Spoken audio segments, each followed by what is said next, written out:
this reaction to Donald Trump and his tariffs today, and most of it, I've got to say, has been a bit stupid, certainly simplistic, completely missing the point. The challenge that Trump has shoved in our face, shoved in the face of a country that's got poorer and weaker. But all day it was like some macho competition. Who's the guy that can stand up to the US president? Albo or Dutton? Fight, fight, fight. Which one of them can make Trump exempt Australia alone from the tariffs that's just imposed on every other country? A huge shock to the world's economy in what looks like a fit of madness. April 2nd, 2025 will forever be remembered as the day American industry was reborn, the day America's destiny was reclaimed, and the day that we began to make America wealthy again. We're going to make it wealthy, good and wealthy. For decades, our country has been looted, pillaged, raped, and plundered by nations near and far, both friend and foe alike. Trump even singled out Australia as one of those countries supposedly looting and pillaging America, a country to be punished with tariffs now on exports to the US. Australia bans, and they're wonderful people and wonderful everything, but they ban American beef, yet we imported $3 billion of Australian beef from them just last year alone. They won't take any of our beef. So today it was, you see, Donald Trump has picked on us. Albanese must be so weak. Oh, no, Dutton is so weak. And both leaders today attacked the other, you're weak, and attacked Trump as an enemy of Australia. For Australia, these tariffs are not unexpected, but let me be clear, they are totally unwarranted.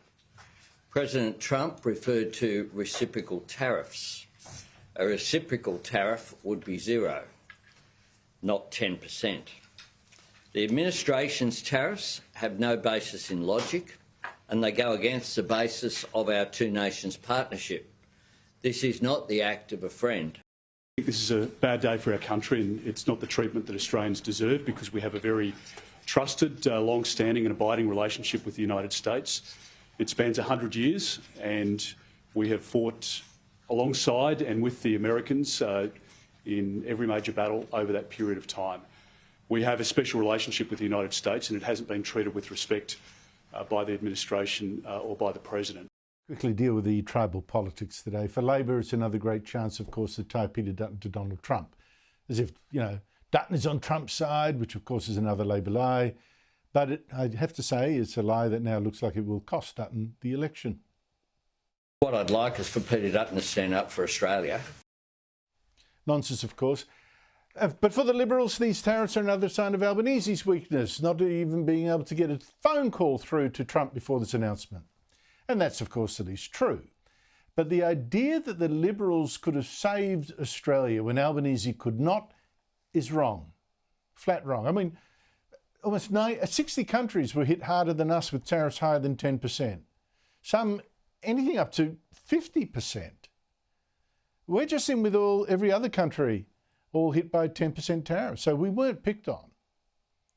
But Dutton is on stronger grounds to say, well, look, Trump is now waiting for every country to make him a counteroffer to get off his list. And Dutton suggested that we use our military alliance, daring in our rare earths, although he wasn't clear how. I think there can be a deal done very quickly. The core of an arrangement between us and the United States in resolving this matter will centre around the defence relationship. The critical minerals that I spoke about again in my speech in January is an absolute must-do in the relationship. Look, it might work or it might not, and I guess we'll see. I don't know, maybe Dutton would be able to get through to Trump easier than those Trump haters in Labor. Maybe. So that's what most of the commentary today has been about. Now let me repeat. That's actually a pretty trite way of dealing with what's actually happened today. And it is certainly beside the main point. That main point is not which leader is going to stand up to Trump. Both will try.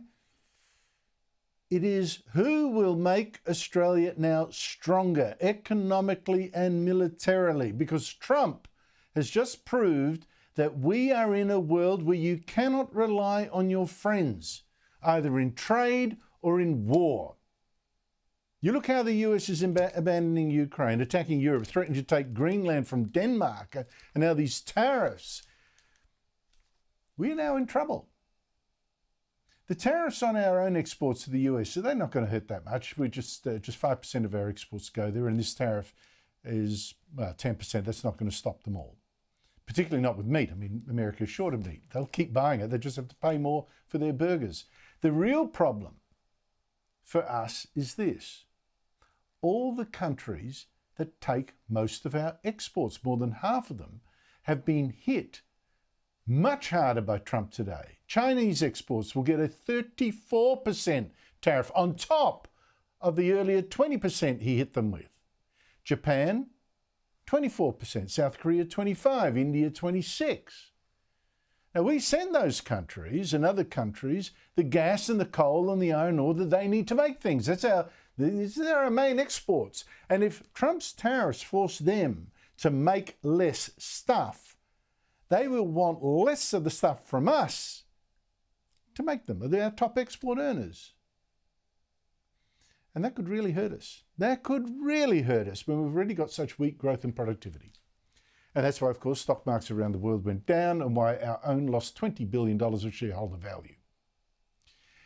Now, the Prime Minister today said two things to show a real blindness to this strife that we're now in. One is this. Don't worry too much if our exporters lose the US market. No nation is better prepared than Australia for what has occurred today. For 3 years, my government has been working to make Australia's economy more resilient and our exports more diverse. Well, that's not true, as I've warned for quite a long time now. This government has actually made us more dependent on communist China. Nearly a third of our exports bouncing back since China lifted its trade bans on us. So we're not that diverse. The Prime Minister also said this.